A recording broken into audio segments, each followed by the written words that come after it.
Welcome to Jay Plays Indie Games. This is Card Hunter. Today we're going to be showing off some of the multiplayer in this game. I really like the multiplayer in this game. I really do.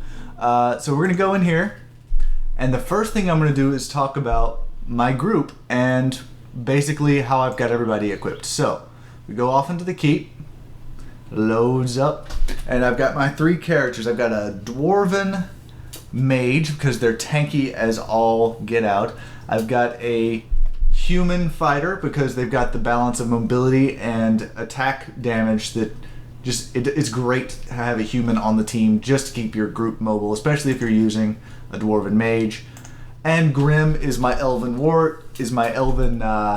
warrior, priest. He keeps everyone else alive, and he has the ability to keep hit out of combat range a lot of the time, though sometimes I end up using him as a tank. Now let's see how each of these are equipped. Grim has some ranged attacks. Now, I'll go through all the equipment. The Healer's Spear, Strong Stab, Tricky Stab, Tricky Stab. You can see what they do here. Ranged attacks was the focus of it. That's why I picked it. We also got a heal, a boosted heal. This boosted heal is awesome for survivability, and I love Healing Blessing as well. We've got the White Halberd, 2 polearm slashes, 2 inspirations. They're great. I love inspirations. Drain Touch, which is okay, and a Weak Chop, which hits 2 people. It's not really my ideal. Heavy Wooden Shield is just a shield. There's nothing fantastic about it, but I do like having a parry in my deck, so it's nice. This, on the other hand, is quite good. Purge. If somebody starts stacking up negative effects on one of your characters, or if someone starts stacking up positive effects on one of theirs, hello Frenzy, this gets rid of it. Unholy things that just make enemies super powerful. It's good to be able to purge that. Enchanted Harness, also excellent, though I don't actually have as much armor as I would like in this deck right now. Horned Plates are okay. Basically they frenzy him, so he can sometimes do some damage when he needs to. Some boots just give him more mobility. I might actually change these boots out. I've got some good boots in here. Let's organize this by level. I experiment with my boots quite a lot. I don't like... no, I'm going to keep the same boots. A run, a walk, and a shuffle, nah. I'm going to keep the patchwork... I'm going to put the patchwork boots on here, a run and a couple of walks for him. More mobility is what he needs. Okay, we've got the Healer's Token, which gives a couple of heals, and that Healing Blessing that I said I liked. Heals 2 every round for 3 rounds. Another Healing Blessed, a heal. A Misguided Heal. Don't really like these, but they can finish someone off. I've killed characters with the Misguided Heal before. No, wait. Healing is applied after damage. Yes, I have. I have, in fact, killed characters. This is the card that deals 2 damage, then heals 4. But typically it's just a bad healing spell. Accelerated Thought, I love. I typically attach it to my mage. Another of those boosted heals, which are great for survivability, and a limited heal, it's just a short-range healing spell. Some Unskilled Elf. Unfortunately, I don't have that many elf skills. This one is great, but I don't want to give up any of... I don't want to give up Saint's Tooth or Onyx Healing Token for the mobility this gives. It does give quite a bit of mobility. I would take this if I had more elves on my team, but I don't. And Novice Devotion is just an altruism card, which is nice every time he... Righteous Frenzy, which can come in very nice handy, and some extra heals. So... This is Grim. He does a good job. He's a healer, primarily, but he can do some range damage when necessary every now and again. Okay, moving on to Jay. Jay is a distance damage dealer and all-rounder. Let's see. We're going to start with his staffs. You can see that he's got some long-range attacks. I like having these long-range attacks that are hard to block and penetrating. It's very good for armored enemies. The Unstable Staff, more long-range attacks. The only negative thing about this is these unstable bolts. They can sometimes be a pain, but they do good damage anyway, so they're not all bad. As long as he's in good position. And actually, I use some of Shell's cards to move him around when he's got those anyway. I have this Citrine Amulet mainly for the counter spell. It's very good to have anti-mage attacks on your mage so that they can... slow your enemy down. These big zaps are for when enemies come in close. Sometimes you can finish people off. This is to deal with enemy mages. Seriously. This is very good for dealing with enemy mages. The Path of Knives takes out those pesky elves who keep running around, takes them down pretty well. Either holds them in place for you or makes them kill themselves if they run around. Wall of Illusion, read what it does. It's very nice. It stops people, but more importantly, it gets in the way of those annoying mages who keep shooting at you. Okay, I like Hotspot. Hotspot's an excellent spell. Just wait until the enemy is out of movement cards and then throw down some lava. Acid Blasters runs on the same thing, but I prefer to use it on fighters just to get rid of their armor.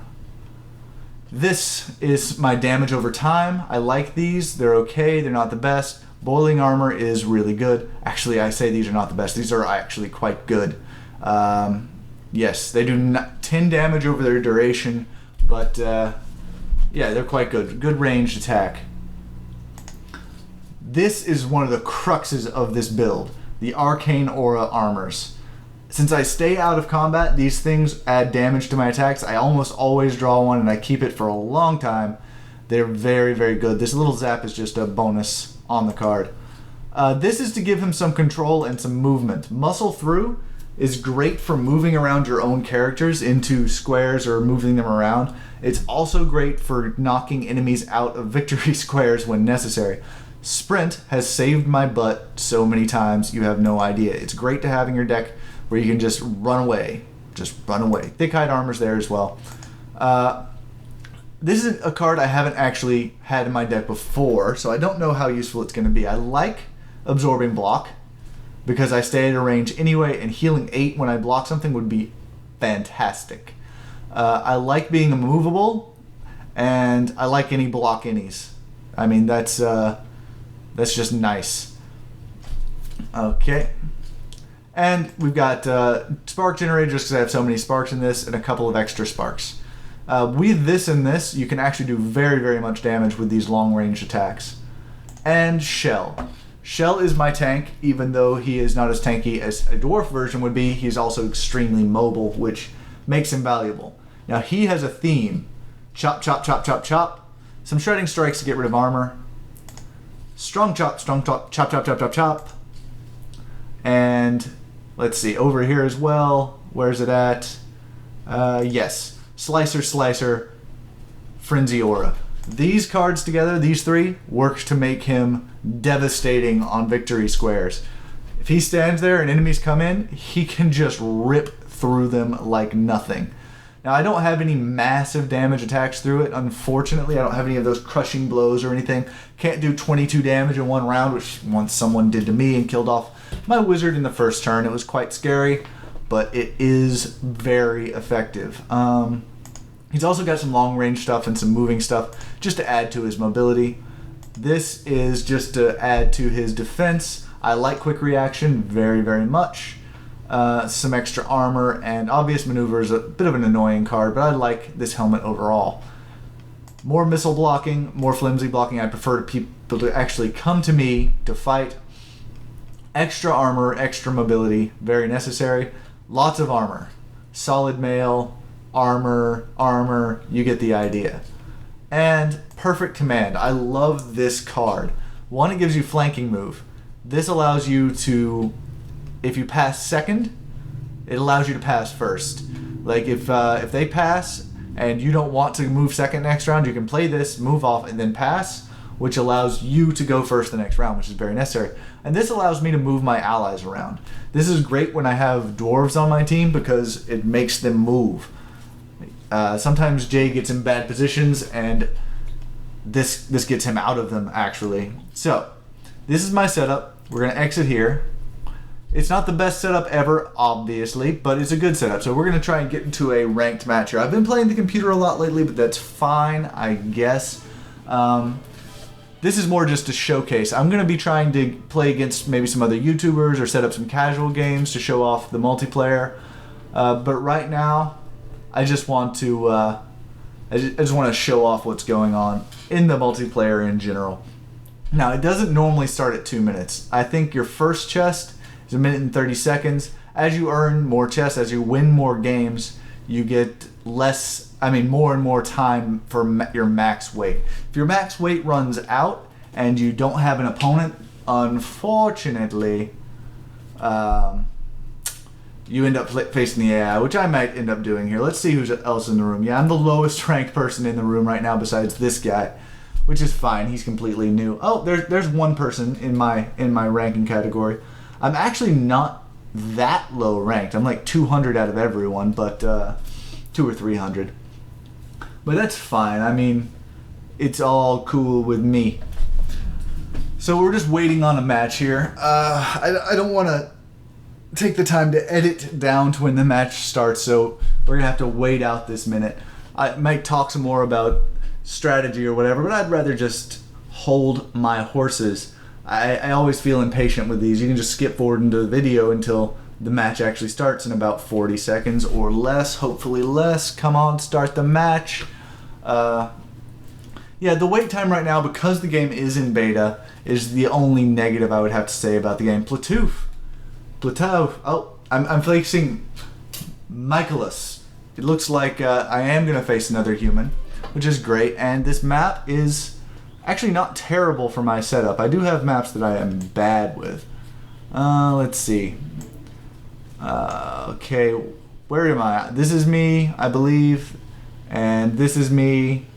And this is me, which is pretty weird. I'm surrounded on all sides.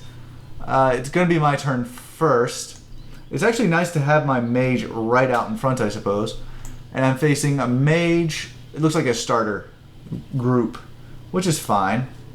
Okay, I'm going to immediately run my fighter.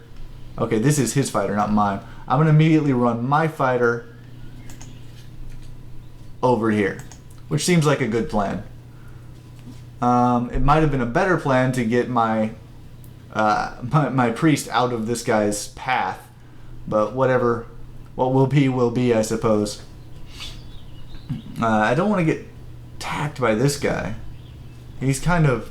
My priest started in a bad position here, I must say. Okay, it looks like he doesn't actually have any attacks for him, which is good.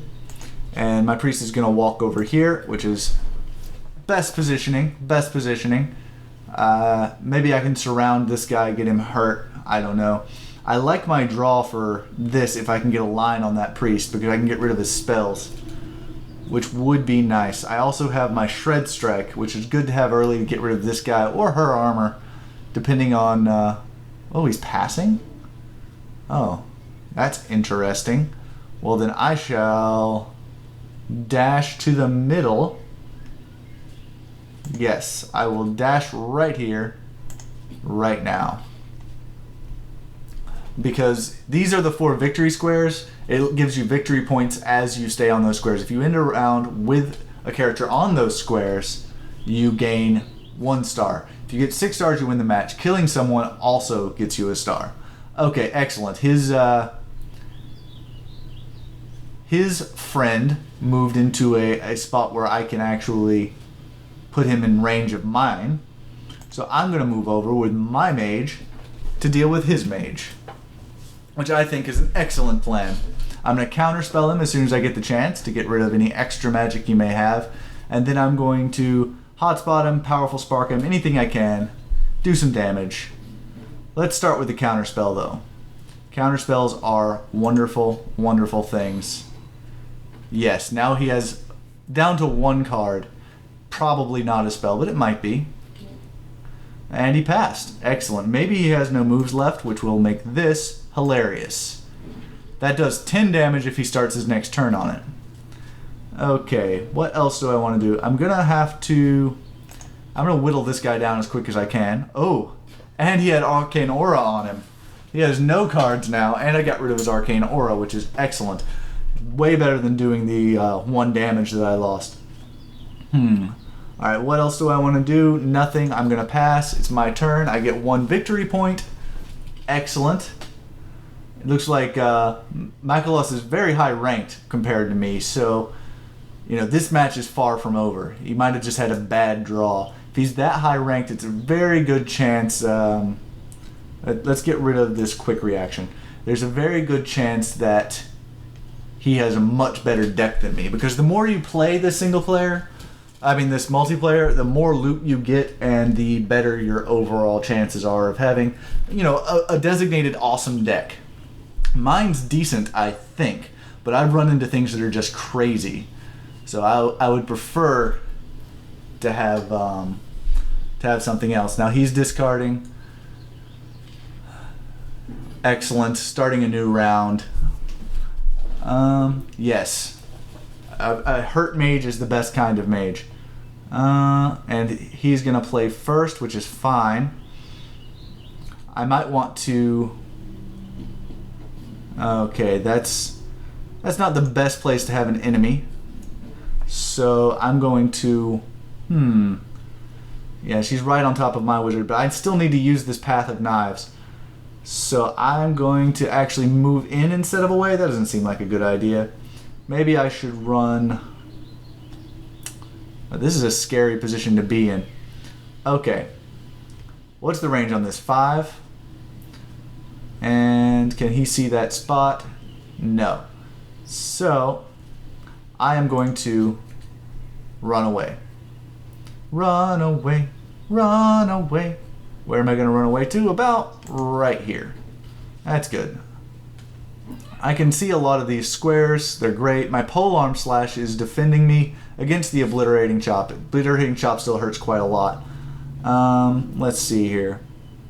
I am going to cast Path of Knives on her. She's not that mobile anyway, but she is a human, so maybe it's best if I do.